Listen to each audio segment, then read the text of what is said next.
welcome to my channel. I'm D Love. My channel is D Love. I'm grateful to be here. I'm grateful that you're here. This is a community read.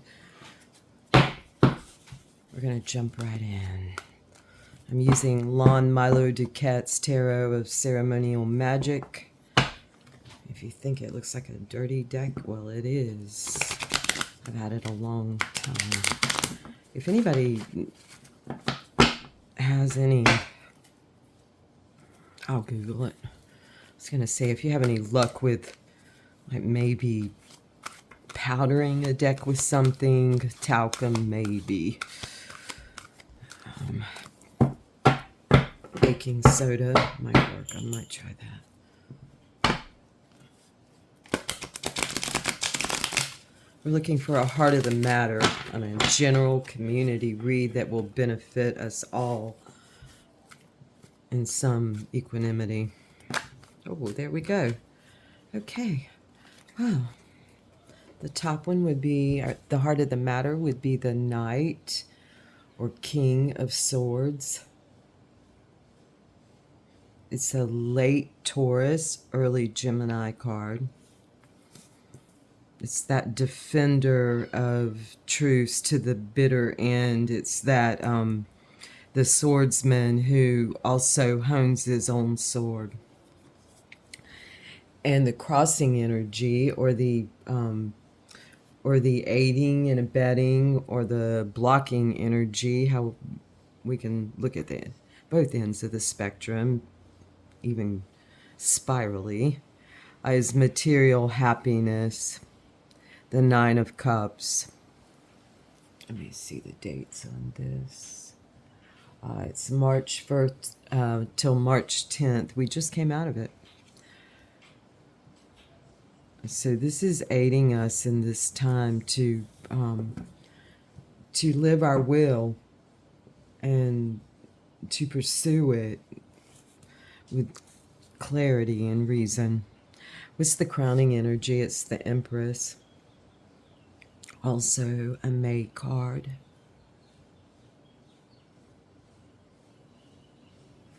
Three. What's the grounding energy?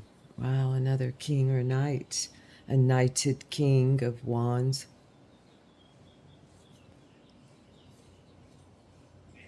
That's late Scorpio, early Sagittarius, extremely fiery. This is, I often think how many people think of Scorpio as a fire sign. And that has a basis in elemental, fundamental, what we could call truth. Because they certainly have a very fiery nature and all that water. Waves is rods, waves is fire. That's our grounding energy. Beautiful read. Oh my gosh. What's leading into this Knight of Swords? It's potential. It's all the potential. And he or she, just that energy, that masculine energy of driving force, wants to carry it on. What's flowing out of this? Great strength, lust, our will personified, riding the beast. The card of Leo.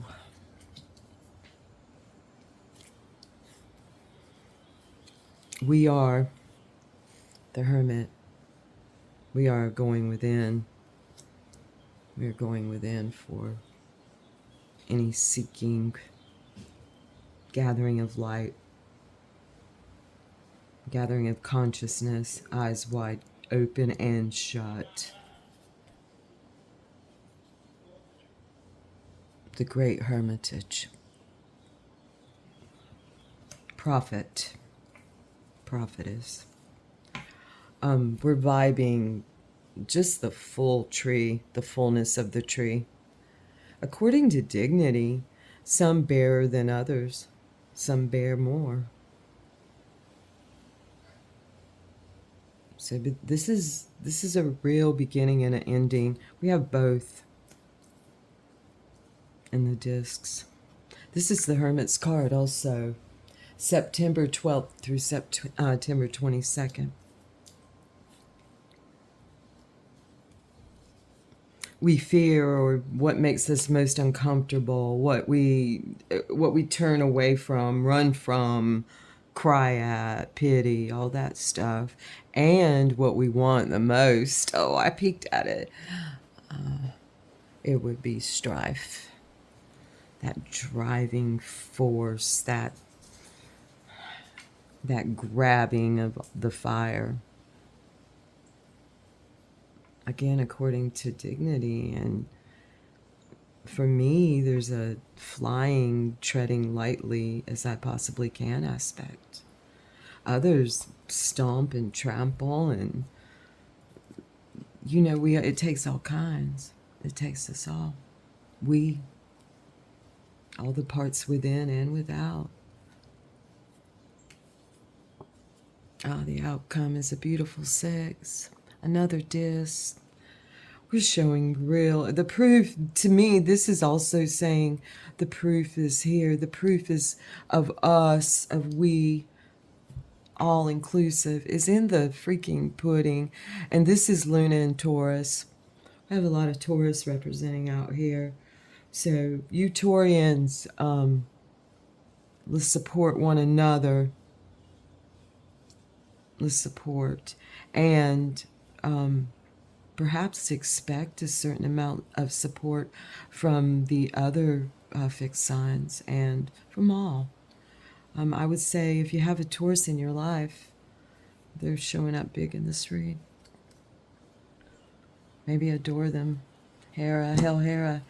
The beautiful chariot. Hop in, everybody. Let's go. Let's go wherever you want to go. Thy will be done, and may it flow. Whoever flows with this, I am in community with you, and those at any point in time. I'm here. I'm here.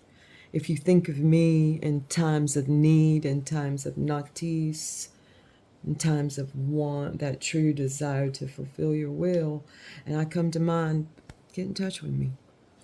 Thank you so much for this, and I'm going to quickly read some Gurdjieff.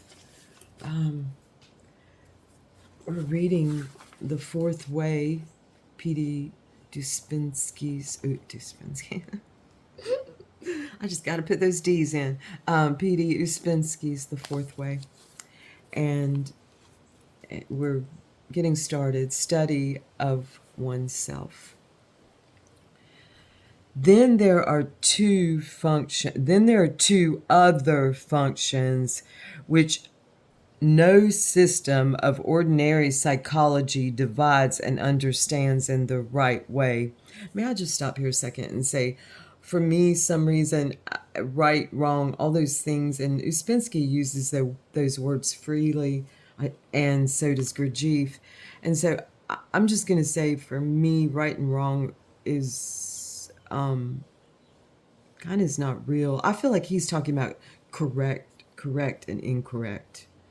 So if I just want you to know how I feel about it and think, which are two separate things, but in this way they coincide. Okay, I digress. Divides and understands in the correct way. I mean, when we're talking systems, let's speak of them as like correct and incorrect so that we will bring in adjustments. That's course adjustments. Instinctive function and moving function. Beautiful. I could have read on and he would have said it. Instinctive refers to the inner work of the organism, digestion of food, beating of the heart, breathing. These are instinctive functions. To instinctive function belong also ordinary senses. Sight,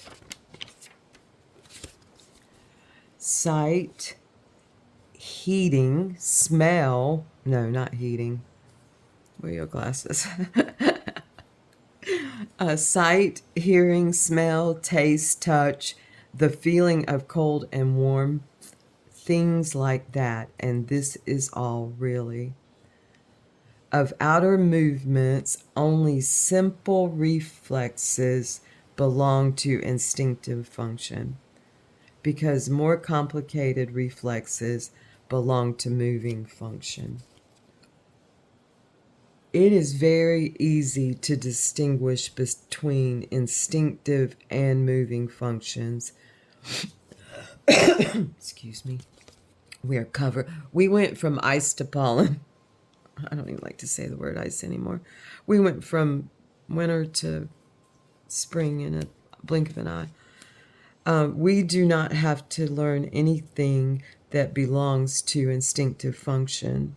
We are born with the capacity to use all the instinctive functions.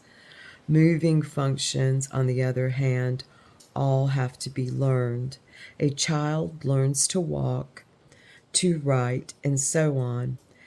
There is a very great difference between the two functions, since there is nothing inherent in moving functions, and instinctive functions are only inherent. So, in self-observation, it is necessary, first of all, to divide these four functions and to clarify at once everything that you observe, saying, this is intellectual function, this is emotional function, and so on. Meditation, there are meditative practices guided that teach this, and it becomes somewhat instinctive. It's the best kind of easy labeling. If you practice this observation for some time, you may notice some strange things. For instance, you will find that what is really difficult in observing is that you forget about it. You start to observe, and your emotions connect with some kind of thought, and you forget about self-observation.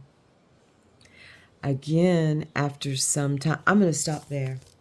I'm just going to go ahead and stop because my time's up. I could just read on, though. And thank you. Thank you so much for joining me. Thank you.